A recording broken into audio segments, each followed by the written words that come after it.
everyone. Welcome back to another episode of the Wandering Road Podcast. I'm your host, Chris, alongside my co host, Dean. And for today's show, it's technically going to be a part one regarding a conversation that Dean and I have been having throughout the past couple of episodes. And it's the concept of eternal damnation. Would you say it that way, Dean? Or just the concept of damnation that we've kind of been going back and forth on recently? Yeah, I mean that's a little bit of the heavier side of the topic, but I think from a general broader perspective, I like to think about the conversation going towards the evolution of punishments in the afterlife. I think you can't talk about the concept of eternal damnation, which exists in some religions, without talking about the idea that punishments in the afterlife have evolved over time. I don't know. It's up to you, man. If you want to just focus on the part one and just talk about one more, like a specific area of that topic, or if you want to start broader and kind of go down more narrow. I'm thinking we could just let the conversation go where it goes. You know what I mean? The reason I say this is a part one is because we plan to have some sort of panel discussion where we have two more guests come on that we've interacted with before. Just to get their perspectives, because it's easy for you and I to just talk back and forth and give our ideas, but it'd be interesting to hear what other folks have to say when it comes to this topic. Before we started recording, we were kind of chatting about this for a little bit, and I asked you, why do you believe what you believe? So to quickly summarize, and feel free to keep me honest, if I explain this terribly, you could call me a fucking moron and then explain it yourself. You were kind of saying that you have a hard time coming to grips with the fact that there could be some sort of all-knowing and all-loving creator, but yet, if someone, goes through their life, they make some bad decisions, or they're just a bad person in general, that when they pass away, they are damned to some sort of eternal punishment for infinity years, or however long that is, without the opportunity to, I don't know, potentially learn from that. Did I get that correct? Is that what you were trying to say before? Yeah, conceptually, I think that you're spot on to what I've been talking about before. But the one thing that I want to caveat is I'm not going to try to say that I know, there's no eternal damnation or whatever. I'm just thinking about it from a logical perspective, in the sense that, like, look, I'm a father. I'm kind of a relatively new father. I have a 3-year-old. It's been great. Like, it's been like, holy shit. Like, this is what, I mean, it's not without its challenges, right? That actually kind of solidified this idea in my mind that I really have a hard time believing that there could be, if there is an eternal creator that really does have bottomless love, or the capability for bottomless love, bottomless patience and goodness, like all things good stem from this being. I'm not going to sit here and pretend like a being isn't going to correct that being's creations, because we're all fallible. We all make mistakes. We all need to grow and experience and whatnot. I just look at it from like a parent perspective. Like, no matter what my child does throughout their life, I could never imagine a time where I'd want to throw them away permanently. I'm open to the idea that if someone has a different perspective, like, I know, like, I'm sure there's people who have crazy stories about having kids that they loved them, they were cute and funny and all that great stuff when they're young, and then they did something terrible when they're older, and then they just completely severed ties with that person. But I just have a hard time believing that if there is an all-knowing, all-loving creator, that creator would ever reach a point in which they would let go that creation that they truly love so deeply. So, like, I'm not saying that there isn't. I do believe that there could be easily a place of punishment, severe punishment, after this life. Problem I have is that, like I said earlier before in the conversation we had before here, the problem I have is a place of meaningless punishment. Like, Sure. to me, punishment should always have, or, to me, it always has a purpose. You're trying to correct a behavior. And even if that's sending them through a trial of fire for what they've done and having them realize, the pain that they put other people through, I can never see, though, like, just that being meaningless, if that makes sense. No, that does. That makes sense. It's valid. It's clear to me. But I want to ask, what were your thoughts prior to having a child? did you retain the same perspective, or you becoming a parent kind of let you think about this at a deeper level, like saying, okay, if we are put on this planet to experience life and we make some bad decisions, and the same way someone, you know, how do I want to say this? Let's say, yeah, you're put on this world to learn, to experience, you make bad decisions. Doesn't necessarily mean you're a very bad person. Obviously, there are exceptions to the rule, which we'll get to. But from your perspective, like when did that shift for you? Just when you became a parent, or what did you think about before? Yeah, sure. I would say that this is kind of like a two-part answer. So I'll touch on the first part of your question, or the question in general, which is, what happened before I had a kid. And as you know, and I've talked about on the podcast before, I grew up Catholic, and I leaned into my Catholicism at a young age. I even, like, when I first got my driver's license, I was like, I'm going to be a responsible Catholic and drive myself to church every Sunday, even if my family doesn't want to go. So I did that for a little while. And then over time, my Christianity kind of ebbed and flowed until I reached a peaking point. As you remember when you met me, like I was really leaning into Christianity. I was like, and my thinking back then was, well, if I grew up as a Christian and I believe in Christianity, I might as well just completely lean into it and just go, full on for, like, living my life as Christian as possible, like every moment. And what happens inevitably when you start thinking like that, it's you start to gravitate towards the people who are ultra conservative in Christianity, and who really do, like, they wake up, they read the Bible, they pray like 10 times a day. Like, that's their life, because life is Christianity for them. So I tried that for a little while. And the reason I'm bringing this up again is because, to your question, there was a time where I did believe in the eternal Christian hell. And even growing up, like, it's just, I mean, it's meant to scare the shit out of people. Like, honestly, like, that's a huge part of it, whether it's real or not, whether it's fabricated by those who orchestrated the progression of the Christian ideology or any religion. Like, it still does what it's meant to do, which is scare the shit out of you to be a better person, whether it's true or not. So when I was younger, I really did believe that it was possible. And it used to, like, it would occupy my mind so often, especially when I would go to church and think about the concept of life and death. And, like, so in a nutshell, I'll say, yes, there was a time where I did believe in it, kind of, in the sense that I was leaning towards Christianity, and that was part of Christianity. So I had to believe in it, but it also really scared me. But then as I got braver, like, it used to be where I would just shut it out. I'm like, okay, I don't want to go to hell. I better just be good, and then just don't question it. But as I got older and I really tested boundaries, especially when I went off to college and, like, learned about other religions, other ways of thinking, which, like, not to throw, like, not to make the conversation any more awkward, but, like, you talk about, like, homosexuality and that stuff, and that's a huge no-no across many religions. And, like, for a lot of people, if you're gay, you're automatically going to hell, which I don't want to talk about during this episode, because I feel like that's going to spin out of control for some people. They're not going to like that. So I'll wrap it back up really quickly and throw it back to you. But the second part of that question that I want to answer is the concept of time and space has always been very obvious to me, like, even at a young age. And I'm sure it's the same for a lot of other people too. It's like, when you're born, you grow up in this world, this little tiny bubble, but at the same time, you're learning constantly about new things, and you're looking up at the stars every once in a while. You're having random conversations with your friends, thinking about space and, like, time and all that stuff. And you're learning that the universe is like 14 billion years old, based off of, like, our current understanding in science and technology. So I look at that expansiveness of time, and I think about how short of a time we have on this planet. And I can't help but think that some people who subscribe to the idea that there's an eternal hell, like, you have to do the right thing here, it's a test. If you don't do the right thing while you're here, you're screwed.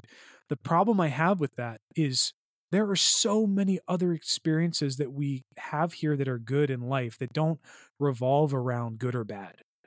There are constantly people having different experiences that some people enjoy. Some people like hot sauce. Some people like more mild food. Like it's some people like ice cream. Some people like froyo. Like it's like not. There's no one good or bad, better or worse for a lot of things that we experience in life, and that's why I go back towards the idea that we're here to experience and we're not just here to be tested. If we were here to be tested, like I think that's actually why you get people believing that that heaven only has like 250,000 spots or whatever. Like what religion is that? I forget. Is it I can't remember. I think it might be the Mormons or something. Mormonism? Yeah, like there's only a limited number of spots, and it's like it's apparently so rare to get into heaven that you have to spend your entire life like spot on in this life to do that correctly. But they don't even consider the fact that there are like billions of other people who live in other religions. Like they're just screwed.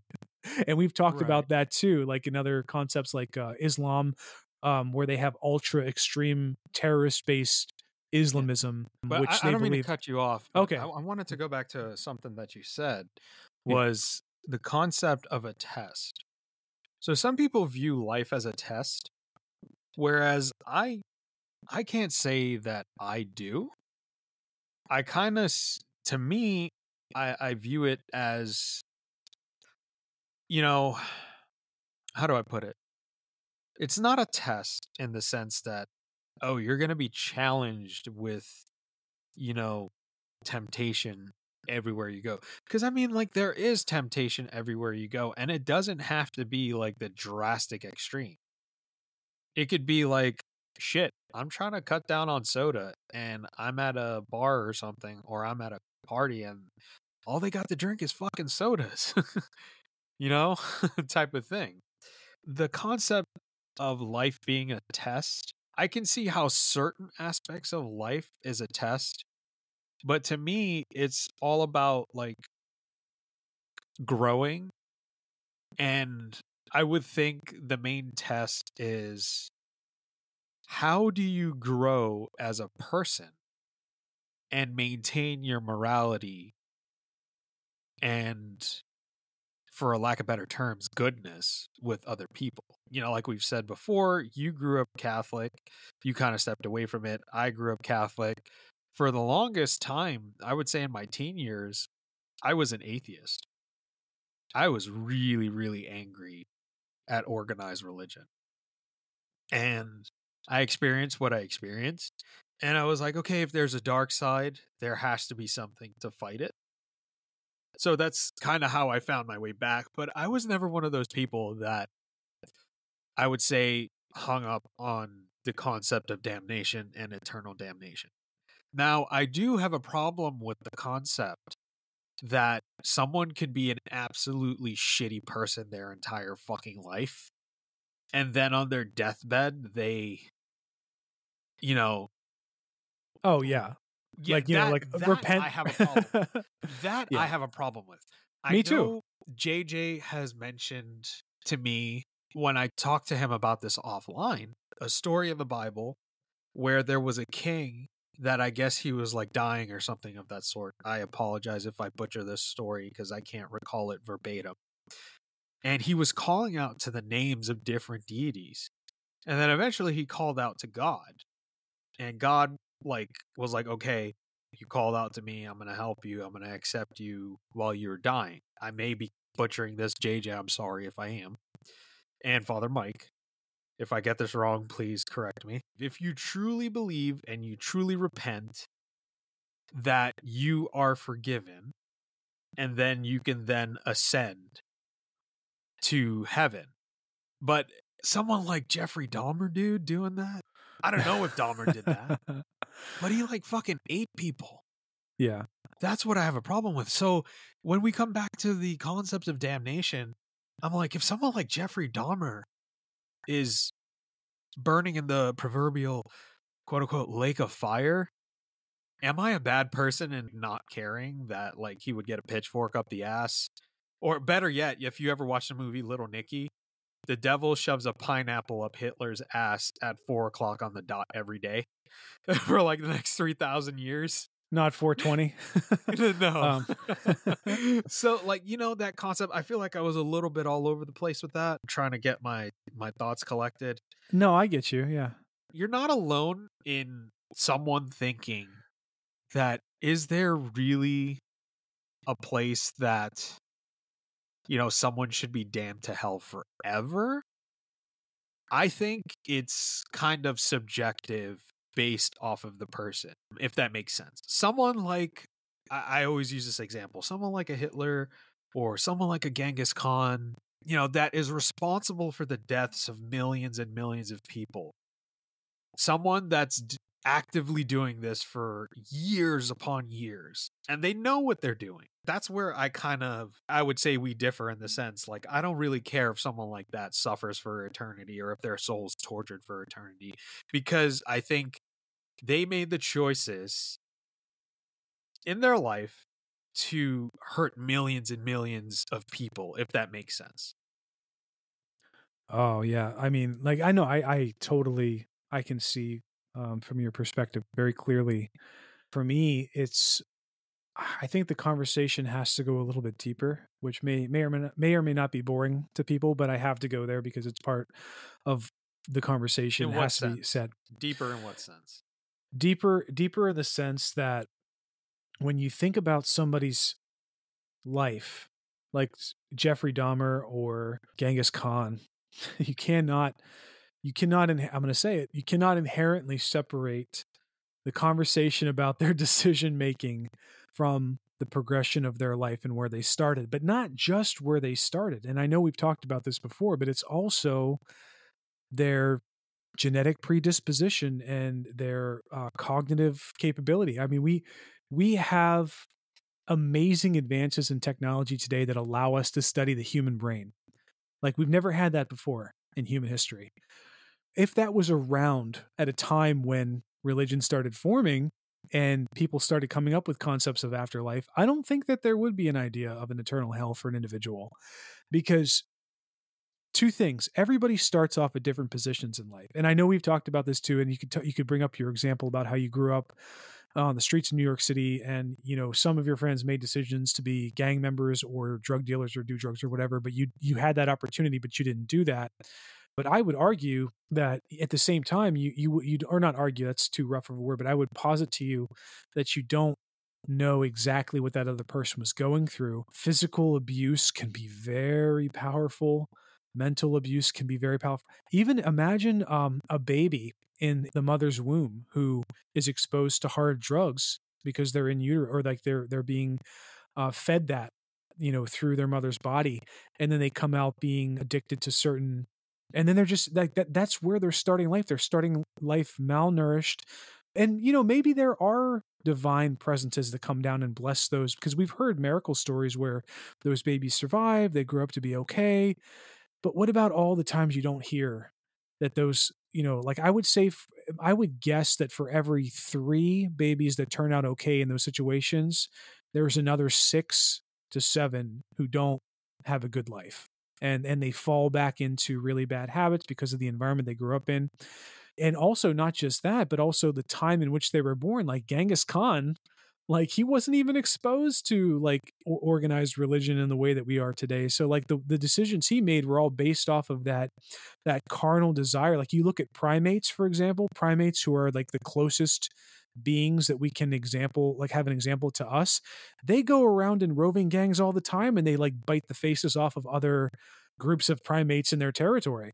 Like, isn't that just what Genghis Khan was doing? Like he was just biting the faces off of all of his enemies and absorbing it, absorbing the rest of them into his, and that's kind of part of nature, right? So that's the other part of the equation you have to have the conversation for, is like nature versus the human aspect, where we experience some religion in the animal kingdom, but also we experience it definitely in the human side. But like you talk about crows go, they apparently, some of them mourn their dead.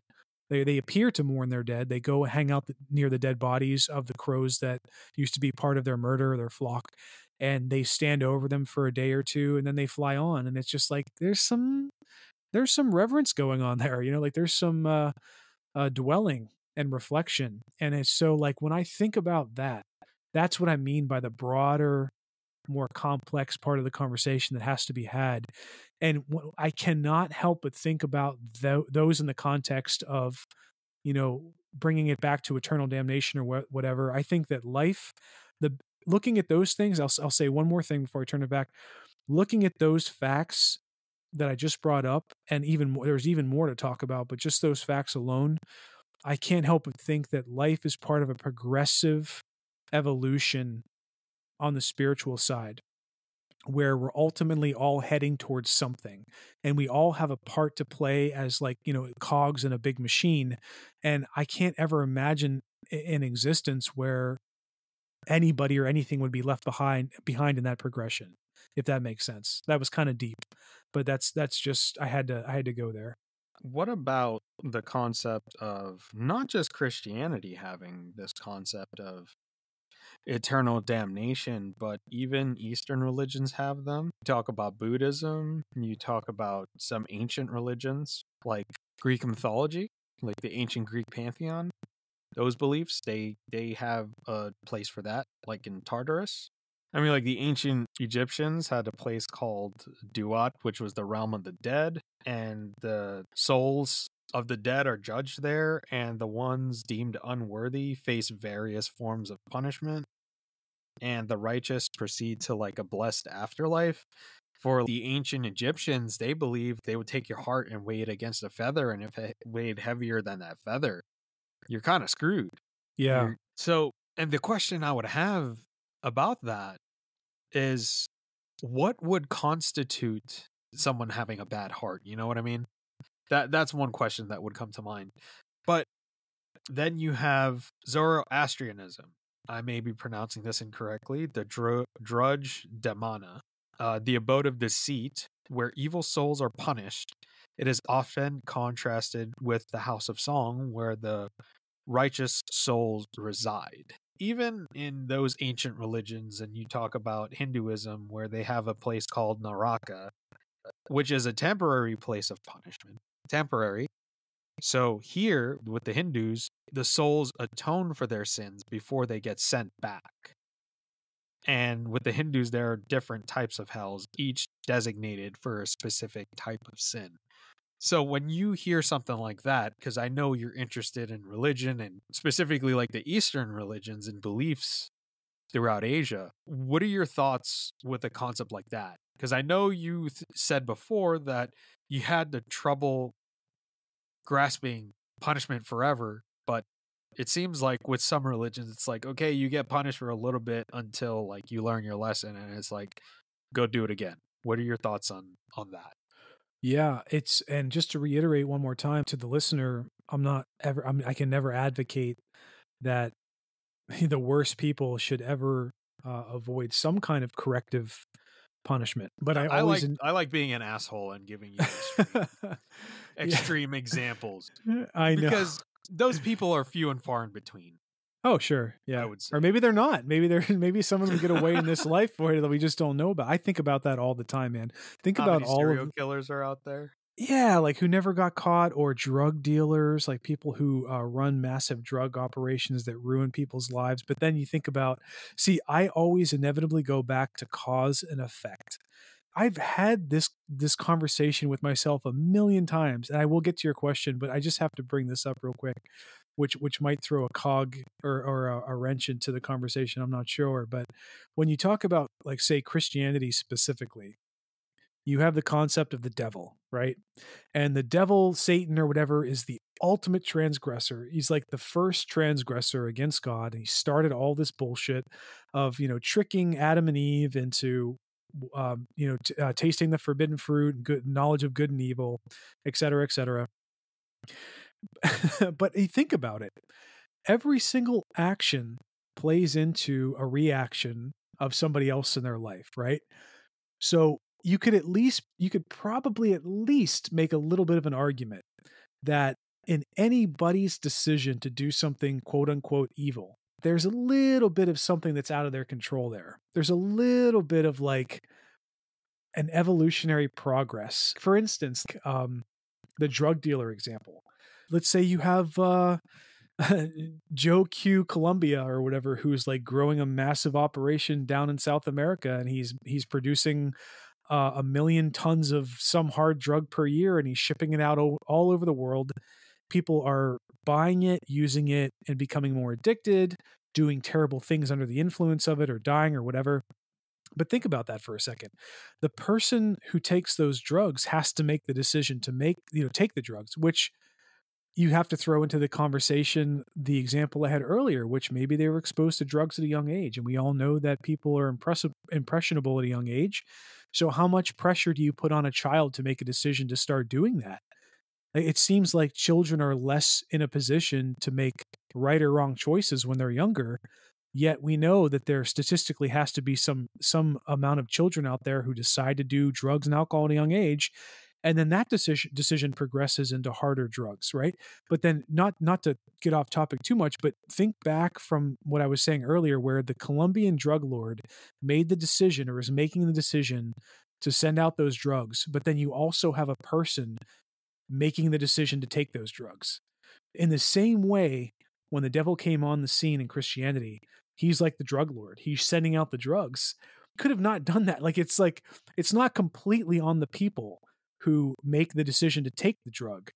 There is a little bit of blame to be placed on the originator of those evils. So if you go all the way back through time, that's the progressive lineage that I have the trouble with. But then I'll just jump back in to what you were saying, and I think that it's interesting but that real you quick before I lose my thought, it's in that example with the devil providing temptation. It's, to me, yes, both parties are responsible, but it's not just solely on the devil in this example. You know what I mean? Because then we go into the realm of free will. Oh yeah, I would never ever advocate that it was all on the devil, but I was just trying to say that there is at least somewhat of a responsibility on the devil. And that's actually, I want to ask you about free will really quickly. And we talked about this with JJ, but this is another thing that I inevitably will go back to when I ask myself the same question or posit the same idea in my mind that I just brought up.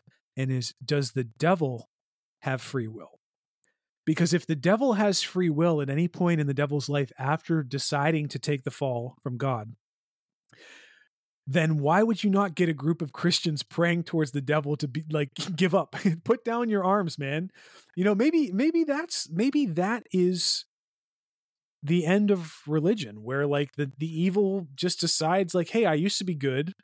But I know I can see like JJ and like Father Birdsong, like they're like, oh, you motherfucker, you're putting this idea out there. I know there's an answer. No, we're not trying to piss anyone off. We're just having a philosophical discussion. But look, I know that they have an answer for that, and I'm sure it's a really great answer. But that's just something that I get stuck on every once in a while. Is like we never hear about the devil tempting us. But why doesn't anyone ever talk about in Christianity tempting the devil to do something good, or at least let up a little bit? It's like, come on, man. Like, you've been doing all this shit to people, sending demons to blah, blah, blah, blah. It's like the jack-o'-lantern guy did.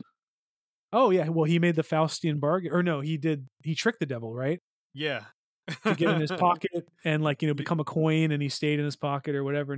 But that's just so comical in the sense that like you think about leprechauns. Remember when we talked to Trev? Yeah, he's like leprechauns are not. They don't follow rules. They don't they don't get trapped, and they answer like. So I just think it's funny that there's a story out there where the devil got tricked to stay in your pocket as a coin. The devil doesn't follow your rules, man. Like he has if he is real, he does have an end goal in mind. But I digress. So to answer your question, correct me if I'm wrong. Your main question is: does the devil have free will? Oh, absolutely. That's why he rebelled. That's why he rebelled. But does he actively still have free will after rebelling? Yes. Because in Christianity, the devil is actively trying to keep God's creations away from God. So from my understanding, it's not that God was like told the devil, okay, you're going to go create a place where souls are going to be tormented. From my understanding, and I may be wrong, the devil created hell to keep souls away from God. But To that's tempt interesting though. God, not to tempt God, to tempt people to commit acts that they weren't supposed to do. And as a result, it's like, okay, here's your punishment. But as part of that punishment, the devil is like, well, I'm winning because I'm keeping your creation away from you. You gave your creation free will. I'm just giving them the option to do the opposite of what you want to say. So it's like, for example, I think I sent you an example in a voice message like maybe a month ago. Let's say you see this commercial and it's about a strip club, right? And it's advertising this and this and that. And you get the flyers and stuff, and you're like, damn, that sounds really interesting. But I know if I go, my wife's going to be really pissed off at me. You mean like that one time you and I went? We did not go. They tried to tempt us to go after the Pirate game, but we didn't go. Oh yeah, I remember that. That's funny. Yeah, that dude standing with all those fucking like cards, like, dude, go away. But but it's to me, it's the same premise at advertising some sort of product. It's not the devil saying like, you need to do this. You know that you struggle when it comes to making specific decisions. So the devil's like, you know what? I know you have a weakness. So let me kind of nudge you a little bit. Let me put this in front of you. I'm not telling you to do it. You have the free will and the mental capacity to understand that I shouldn't do this. That process runs through your mind. Like when you and I decide to like eat a whole fucking pizza after running 3 miles back in the day. We probably shouldn't have done that, but we thought about it. We knew the consequences, but we did it anyway. So Yeah. is it the fault of the pizza place? Or is it our responsibility to take responsibility for our actions? I get know what I I mean? get you. Yeah, But this is exactly the problem I have with, say, like, you know how many times my wife and I have talked about, like, what if we open up a bakery? Like, I think, or like, you know, some shop that provides some delicious dessert. You're And going to you get know, high on your own supply. well, first of all, yeah, I would, and I would ruin my diet because I'm on a good track now. But this is why I have such a moral hang up that I can't get over some like certain things, even though I don't count myself as like Christian or like one religion or another. I have a problem with starting a place that is like a bakery or a candy shop or something that I know would be probably successful, especially where I live. The problem I have with it is I would be putting some evil out into the world, that temptation, you know, like I don't want people. I think life would be better if people weren't as overweight. I mean, look at the progression of society and all of the health issues and strains we have on our society, especially in America. If you look statistically, I mean, just go back and look at pictures at a beach. Go like type in, you know, 1950s American beach, and then type in beaches in 2024 in America and compare the pictures. I bet you that there's at least an 80% increase in the amount of obese or overweight people that are going to be in the 2024 picture because of the progression of the you know, like this. I'm not trying to shit on capitalism because I do believe it's the best system we have right now. That is what's been happening, where people, they put out this temptation and they themselves don't taste the flavor of, just like a drug dealer. The drug dealer isn't going to sit there and get high on his own supply every day because he wouldn't be a successful drug dealer. In the same way that a business person wouldn't start a creamery or an ice cream shop or something and eat ice cream every day, they'd be dead in a year. But there are people out there who are going to eat their stuff every day for a year and probably contribute to their death. And that's the same concept of, like, you know, talking about, say, the devil or whatever, like temptation that's out there. And I just had to bring that up real quick as a consideration, but I do want to pivot back to something really fascinating to me that you said. You had said that the devil created hell. And this is where I find it fascinating. So in that concept, if the devil created hell away from God, and I've heard this before when I was younger, I've heard, just as a sneak peek of where I'm going, I heard when I was younger somebody say, well, hell is not, when you choose to go to a place like hell, you're not choosing to be in a lake of fire forever. You're choosing to just be away from God. And when you're away from God, you suffer more and you don't have that love and affection and shining brightness or whatever, but it's just a place where you don't want to experience that. So you choose to go away from God. And it's so fascinating that you brought up the idea that Satan could have created hell himself, or Satan's self. And but my question to throw back to you is, if Satan wants to be away from God and create a following of people that would be around him as if he was replacing God, why would he choose to make hell eternal damnation? Wouldn't that be something that God would do at the end? So like my next question to you would be like, what happens at the rapture? Where like in the Bible, there's the revelation where there's a great battle between good and evil.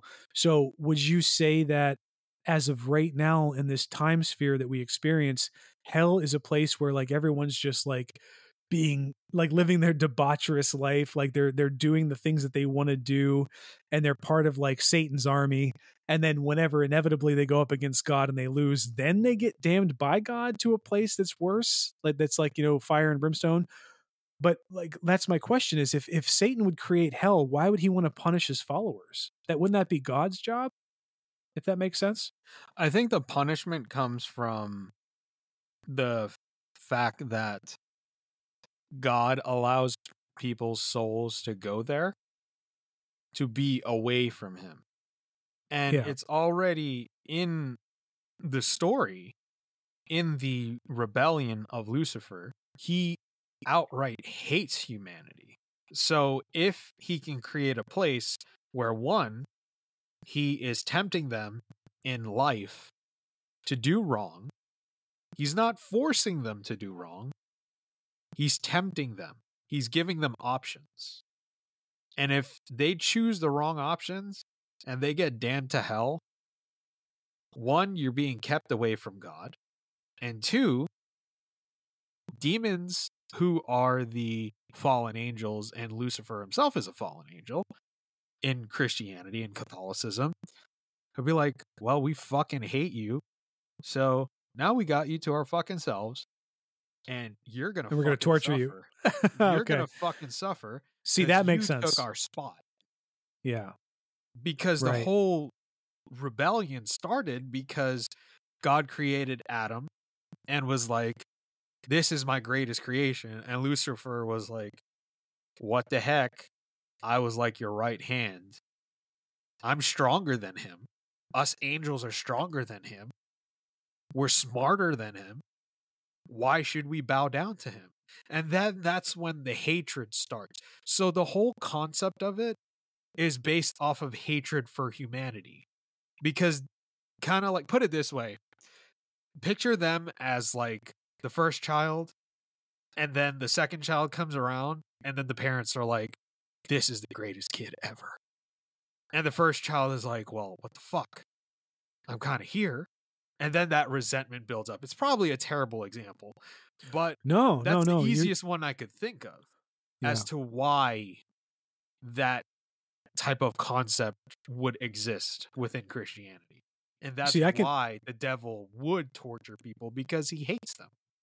Yeah, dude. So, Dude, I can absolutely, I'm going to say to you, I've never heard that before. And I can absolutely buy into that idea in the sense that it does make sense if you apply it to like real life where, you know, somebody dangling, I don't know, like, you know, like I don't want to use a really dark example. I could, I'm not going to, but like, let's use an example of an adult person who is being enticed by another adult person to come to their place and have a cool hangout. In reality, that person is just trying to get them there to do something really heinous and terrible to them. They don't really care about them as a person, but once they get them in their space, they can just totally do whatever they want with them. So I can buy into that idea.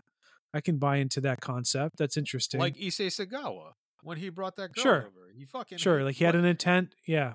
He had an intent. He didn't like women for some particular reason or something like that. Was that a very small stature? Yeah, he had a problem with his stature, and she was particularly large for an average female, and I think that he wanted to she like was like 5'10" and like he wanted to control that and own that, and so okay, that's actually really creepy that could be a concept. And I'm in no shape or form trying to convince you to Oh no, no, no, no, no. I convert. get I'm it. Yeah, literally just like from the dude. perspective of what I know, Yeah, what I know, trying to answer your questions to the best of my ability. Like I'm no man of the cloth, so mine just yeah, comes from, yeah. a historical perspective. I see your lube back on that table behind you. I know you're not a man of the cloth.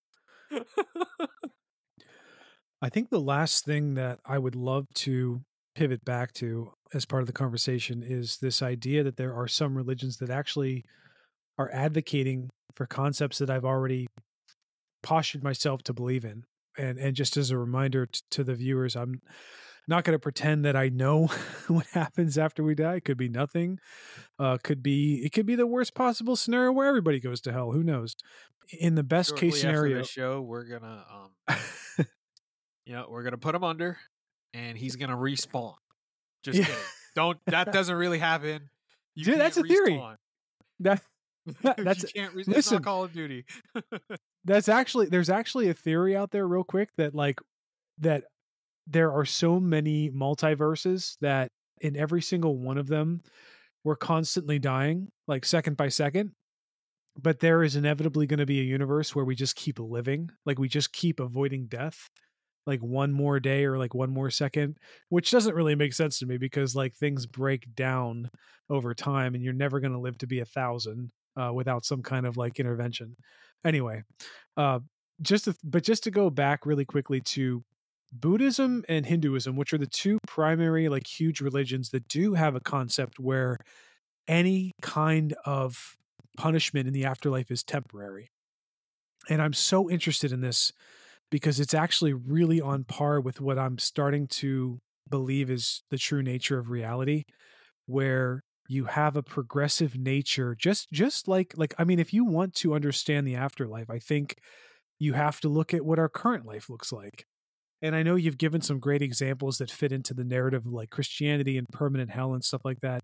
But for me, on the flip side, I also see a lot of indicators that um, the progression of the soul is really, really something that could be true in the afterlife based off of the idea that we have like things like evolution on this planet. So in Buddhism, for example, as far as my understanding, there's realms of hell, or I think they call them, like I'm looking at notes, like narakas, if I said that right, Narakas. But they're all temporary; they're not permanent. And as I was saying earlier, they're a place of spiritual exposure and growth. So again, there's an example where you have a purpose here. In the Christian idea of hell, or the Judeo-Christian or whatever, like, because I know there's like Islam who also has hell and stuff like that, but like those ideas of permanent hell to me are meaningless, or they're meaningful in the sense that's the perspective of like good and evil on a higher divine level. It's like, oh, these creations of yours didn't follow your scripture, they get damned to hell forever, and then they're just forgotten about. But in religions like Buddhism or Hinduism, where there is an all knowing, all loving source of creation, love, whatever, just belief in general goodness, there is a purpose for the afterlife. So I guess I could flip it back to you real quick, because you've been actually asking me a lot of questions about, from your perspective, like, why do I think about the perspectives I think about with permanent damnation? But I'll flip it back to you, bringing up these ideas from other religions that have temporary hells as a place of growth and personal understanding and evolution. What do you have to say about that? Like, what are your ideas and thoughts on concepts like that? See, I'm not against that type of concept. The reason being is because the concept of purgatory exists. And purgatory is the concept associated with Catholic Christianity, describes an intermediate state after you die where your soul undergoes purification to achieve the holiness necessary to enter heaven. So this concept was a point of contention, and it still is a point of contention. It was a point of contention specifically for the Protestant Reformation.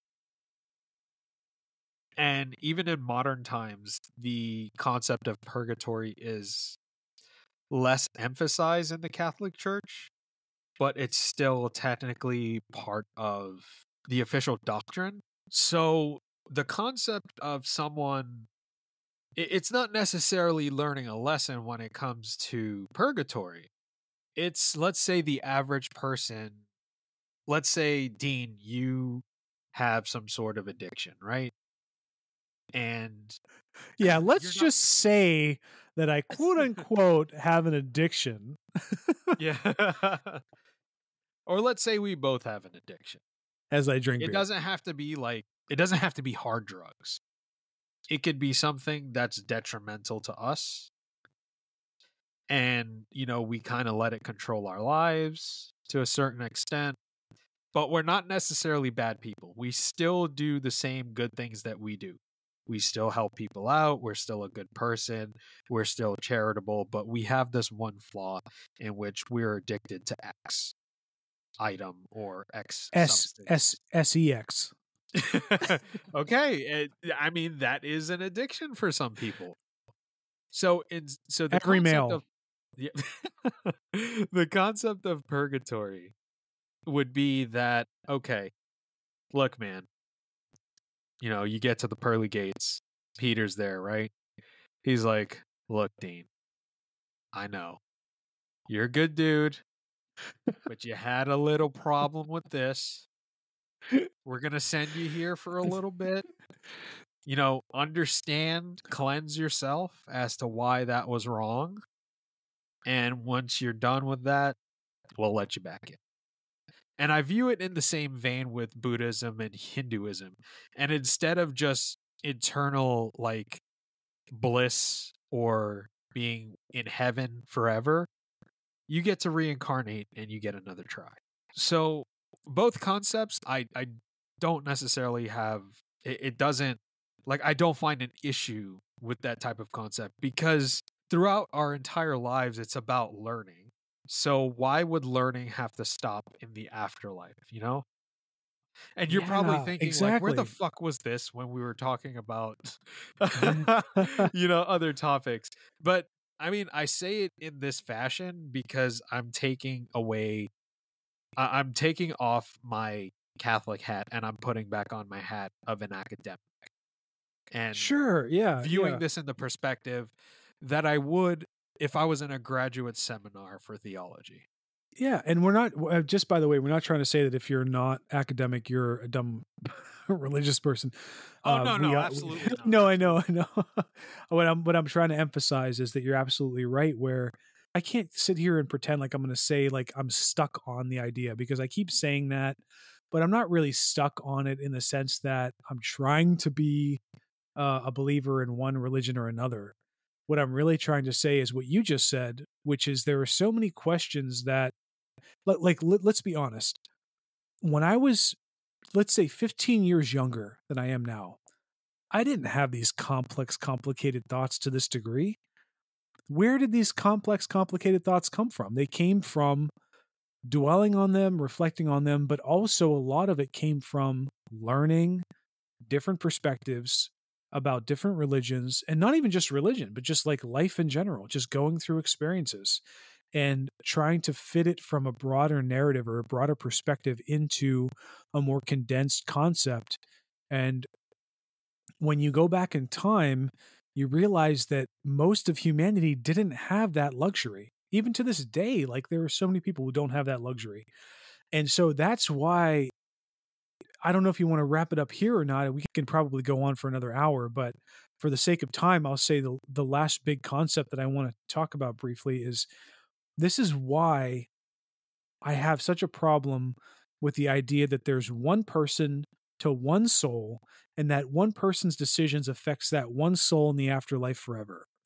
Because everybody starts at not only a different point in the current reality, the current life we live, like different income levels, different brain characteristics, different DNA, whatever, anything you could think of, everybody starts at a different point. But it's not just that, it's also historical. Like, you and I and everybody else around us are driven by crazy advances of technology that have only come around in really the last 20 years as a whole. The internet, even transistors going back like 50 years, which is like the harbinger of modern technology. The transistor is like the single most important piece of technology in the last 50 years, in my opinion, a lot of people's opinions, because it provides us with the bits of like ones and zeros on and off that gives us that concept of advanced technology like computers and data storage and all that stuff. But before that, it was newspapers, and before that, it was word of mouth. And before that, it was like chanting. You know what I mean? Like, it's not everybody could read. For a lot of humanity, people couldn't read. Those souls at those times were really set into those ways of the times in which they lived. And that's why I have such a hard time believing that there's one soul to one body to one afterlife. I think that more likely than not, if there is an afterlife, there's a progression of evolution going on, where as much as it kind of feels weird to admit or say out loud, I don't think our personal selves continue on after we die. I think that there's some kind of assimilation of consciousness going on where we go back into a larger pool, or because like that, I do have a problem with reincarnation in general, in the sense that when you say a soul is reincarnated, we've talked about this before on other podcasts, like you don't really get the same you in the next body. You get a whole other you, even if you have what memories. Sucks? I'm not trying to cut you off. Yeah. But thinking back to reincarnation, how my grandmother would joke when I was a bad little kid. She's like, "You're gonna reincarnate as a rat, or you're gonna Right. reincarnate as a bug."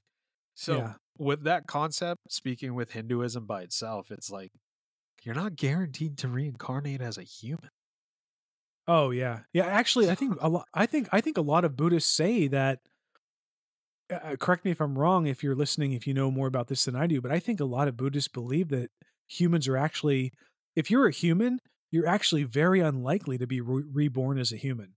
I don't know why that comes out statistically like that, but I think that is actually a saying that they believe that if you're already a human, you're unlikely to be reborn as a human. I don't know if that's because there are other life forms in the universe that you could occupy, or most people ascend to a higher state of being after being a human, or maybe most people regress back to a lower form of being to go through more life lessons. But see, that's the problem I have. I'm not going to sit here and pretend I'm Buddhist or Hindu and believe that the soul gets recycled, because I have You're a just problem an with that. asshole.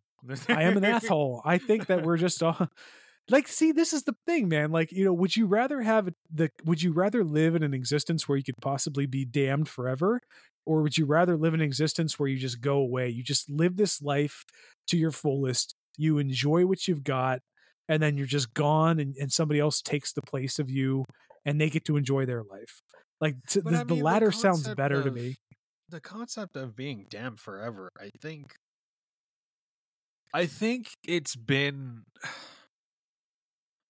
fearmongered to the point where every little mistake that you make is going to damn you to hell, because that's where it's viewed right now. I think that's how people view it in that perspective, if that makes sense. Because I think that would be such an extreme, wouldn't it? Because, we are prone to mistakes, but yet we learn from those mistakes. So if you learn in this life that, hey, I did something wrong and I know it was wrong and I feel bad for doing it, and I empathize with the person I potentially hurt or the wrong thing that I did, aren't you technically learning your lesson already? Oh, that's a good point. I like that. Like, okay, dude. Okay. I just had a really heavy thought. Okay. Serial killers, as an example. You know that there are serial killers who have just a stone cold antisocial palate where they really don't care about anybody else but themselves. But let's take two examples. Well, let's take a generalized example and we'll take a real life example. Issei Sagawa, the Japanese man. If you want to listen to that podcast, just, I forget what number it is, but we've talked about him before. He's the Japanese man we referenced before. He went to France. I think this happened in the 80s or 90s. He went to France on a scholarship, went to a university. He's very Japanese man, very small in stature, in his like 20s, went to graduate school. think he was only like 5'1" or 5'2", and he convinced a young French woman who was It about was episode 40. Okay, episode 40, convinced a young woman of like stature 5'9", 5'10", much taller than him, to come over to his apartment. Through a series of progressive failures, he actually managed to kill her at one point with a rifle, and he consumed part of her body. Really, really terrible situation, right? When he talked about what he did he actually gruesomely made a comic of what he had done, and you could actually find it online if you search for his name and stuff. I wouldn't recommend it. There's actually really dark pictures about that. In the moment when he was describing what he did, he had no remorse. He was in his element. He was doing his sick thing that is, I say sick in the sense that it's not part of human nature to do something like that, but he did it. But here is the crux of the story. Later on in life, and he's dead now, he passed away actually at an older age, but later on in life, he emphasized what he said was remorse for what he had done. I don't know if it's true or not, if he really did have remorse, but turning it back to you, we know that there are examples of serial killers or murderers who are doing the things that they do, but they hate it in the moment they're doing it. Do you know what I'm saying? Like there is a struggle going on in them. And maybe it's like 40-60 or even 30-70, but the stronger part in them in that moment is winning out, where they're doing the evil thing. But there is still a soul in them that just doesn't want to do this. It's just like they're not happy. They feel gross. They feel remorseful, maybe partially in those moments or even after. So I think that's what you're talking about. And I think it's really fascinating you brought up this idea that it could be like, imagine it actually is a punishment where you did something worse, like Genghis Khan killed thousands, millions of people or whatever. Maybe he was sent back to occupy a body that was infatuated with murdering other people, but didn't really like doing it in the moment. Can you imagine? That would be a personal hell of its own, to have to go through something while you're watching yourself doing it. What if the punishment for someone like Genghis Khan is to be reincarnated and experiencing the opposite? You mean being reincarnated in a body where they're weak and they can't do things, or like they're limited? They're like a civilian experiencing like the Mongol horde, Ah, okay. doing the same exact thing that he did to other people, and he has to suffer the same loss. Well, this goes If back to that the makes sense. conversation we had. Yeah, it makes perfect sense. I mean, but this goes back to the conversation we've had before, where what if reality and consciousness in general is just a progressive series of events that eventually reassimilates into one larger consciousness? Where, like, well, you had a slightly different example where it's like when you die, maybe you get to access all of the previous lives that you had experienced before, and then you get to reflect on them. But what I'm talking about is maybe there is a broader pool of consciousness where each individual conscious experience from this life returns to that pool, and that being accesses it all simultaneously as like a lesson. And that goes back to this idea I think we talked about in the last episode with our last guest, where the concept of the egg, where the universe is a giant egg that is just going through all these quadrillions, just insane amounts of conscious experiences that eventually evolves into a deity that is one celestial being that hatches out of the egg as a more mature godlike structure. And then every single universe in the multiverse is an egg that eventually also becomes a godlike deity with all these experiences. And who knows, maybe they continue assimilating all the way up, like for whatever purpose. But like, that's a heavy concept as well. Yeah. To tie it back into the hell concept, everything we just talked about in the last 2 minutes is why I have such a hard time believing that there is a permanent hell for anybody. Because I think that we are all in this universe together. And while I do think that punishment is warranted, I mean, I put my child in timeout when she's acting badly. Like if she's doing something wrong, she knows that. She's like, you choose to do this thing based off of your limited experiences or whatever. You have a desire to do something, you're going to get time out for it. and you warn her about it. And then maybe she does it, and then you put her in time. Other times she listens, other times she gets put time out. And when she listens, she's happy, and mommy and daddy are happy. And we tell her that, like, great job listening. We're really proud of you. You did what we asked you to do, et cetera, et cetera.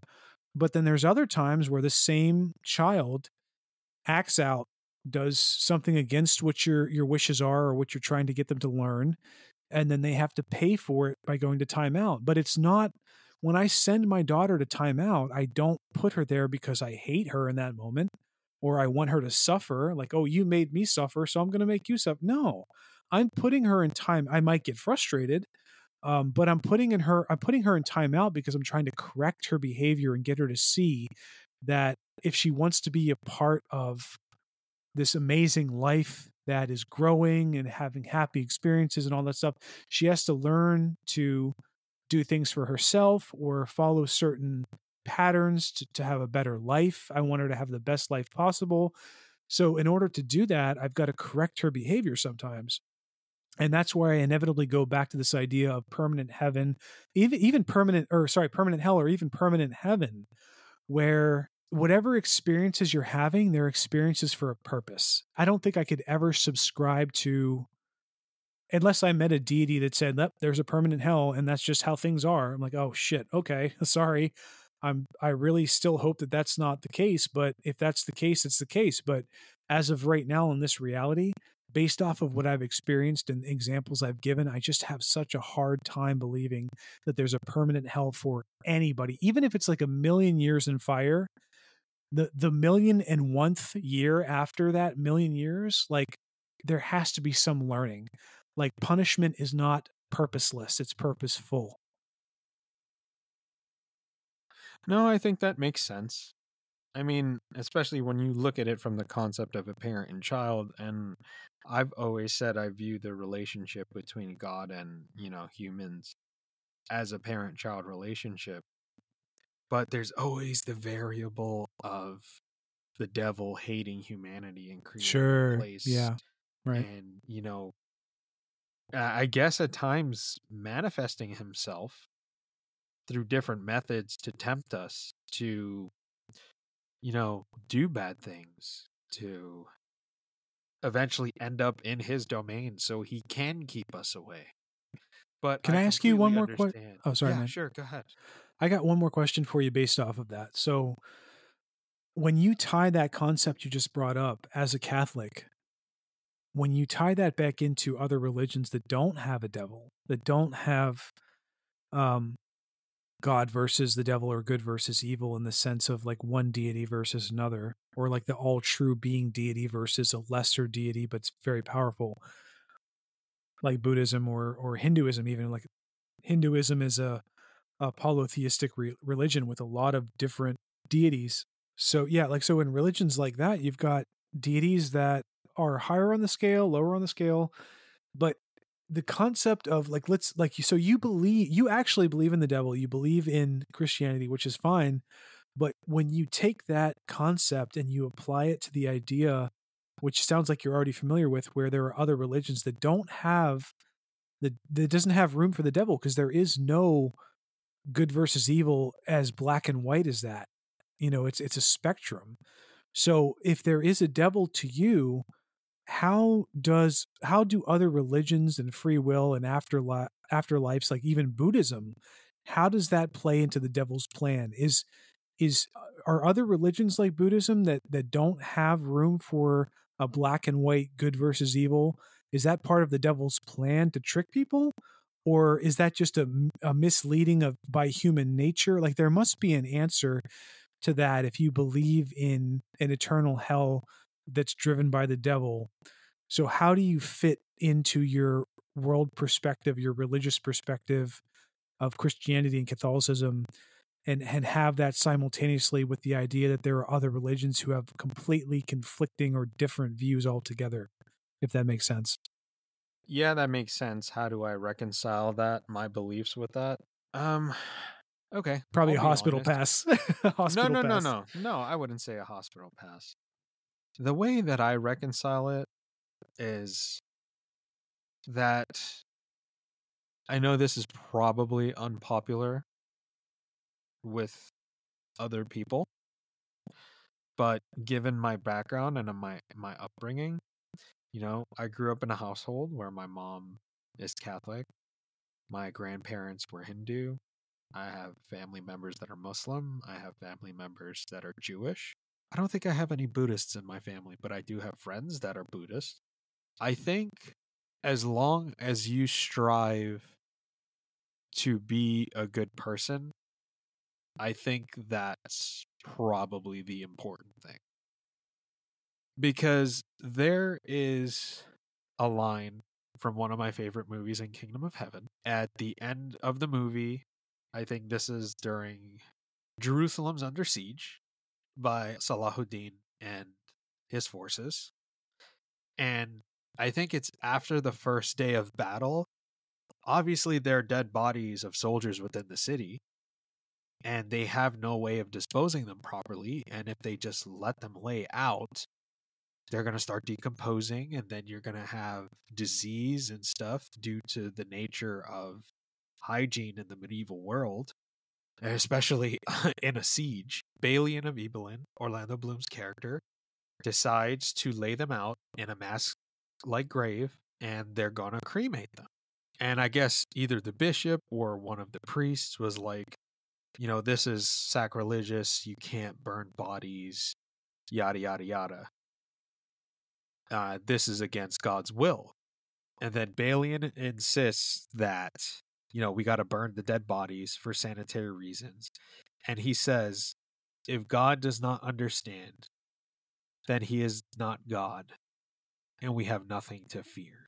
Yeah, very, very powerful few words there. Yeah. Yeah, so it goes off the premise that God being all loving, all understanding, all knowing, that for someone that was never exposed to Christianity would technically not be fair for them to burn in eternal hellfire, Right. even though they're a good person.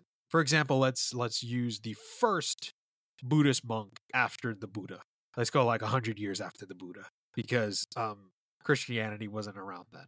And this Buddhist monk takes care of animals, takes care of the sick, takes care of the dead, not the dead, takes care of the animals, sick, Poor. Yeah. the Infirm. poor, Yeah. never hurts anyone, never kills a bug, and then they die.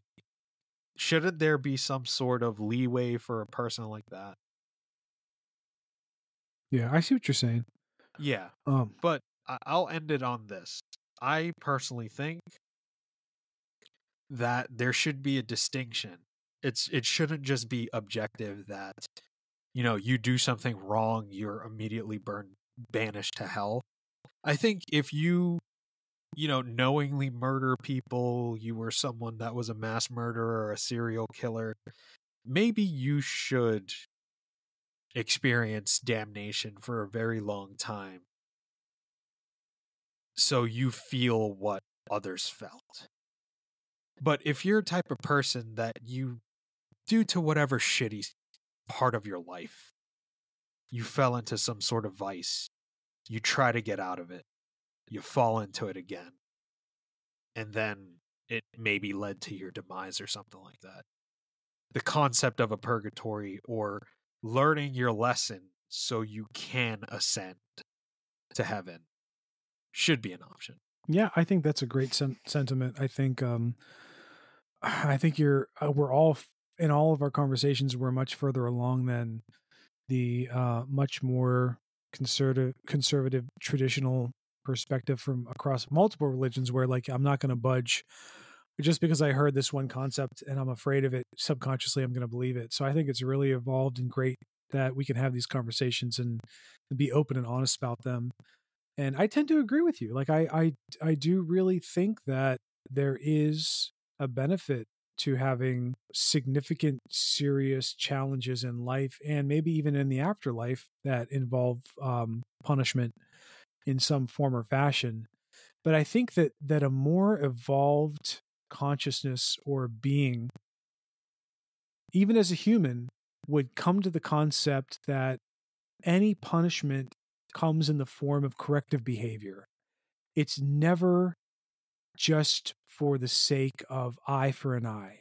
And look back on the Old Testament versus the New Testament. So you're talking about the old ways versus Christianity, or the new Christianity. So in the Old Testament, it preached eye for an eye, right? Like that was part of the narrative. It's like if somebody takes your eye, you fucking take their eye. But when Jesus came along, he countered that narrative, right? He's like, no, you don't do that shit anymore. You forgive your enemies. You forgive the people who have transgressed upon you. And I think that is definitely a more evolved concept in humanity in general, because when you have the idea that someone can do something to you that you would want to permanently damn them to hell forever, when you yourself are so limited and you're still growing, I think that shows a little bit of lack of awareness for the other person's soul or for the other person's experiences, which is fine. I mean, like, you know, I get anger. I've been angry before. I've been angry at people before. I've flipped people off before, you know, like it happens when you're human. But I think that that's part of the learning process. And I think that when you get closer to the divine, you become more open to this idea that you're not going to do that to somebody else, even if they transgress on you. And if you want to have the conversation back onto Christianity, isn't that kind of what Jesus taught also? Which is like, if someone spits in your face or slaps you on the cheek, you turn the other cheek. You don't look for retribution. You try to forgive as best you can and you move on. And I think that if that's an indication of how the next part of spiritual evolution works in this reality, then we can believe that there is no absolute permanent damnation for a human being. There's always a reason for the punishment.